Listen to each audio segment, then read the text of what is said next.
UP के अमेठी में आरिफ और सारस की दोस्ती की कहानी तो आप जानते ही होंगे। अब ऐसी ही कहानी रायबरेली से भी सामने आई है। कहानी की किरदार इस बार एक बंदरिया है, जिसकी इंसानों के साथ पक्की दोस्ती के चर्चे हर किसी की जुबान पर है।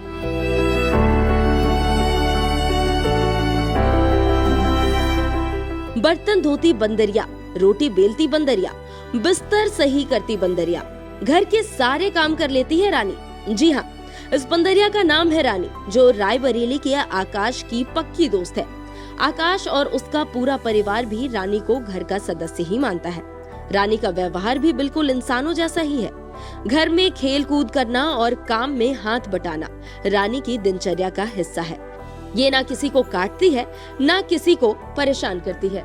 दरअसल ये पूरा मामला रायबरेली के खागीपुर के सड़वा गांव का है, जहां रानी नाम की ये बंदरिया चर्चा का विषय बनी हुई है। रानी अपने मालिक आकाश के साथ पिछले 3 सालों से रह रही है। 3 साल पहले आकाश को रानी एक खेत से घायल अवस्था में मिली थी।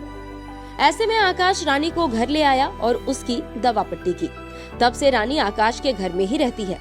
रानी ने घर में होने वाले सारे कामकाज को बारीकी से समझा। जब आकाश की माँ घर के काम करती थी, रानी उन्हें बहुत ध्यान से देखती थी। धीरे धीरे रानी खुद भी काम करने लगी।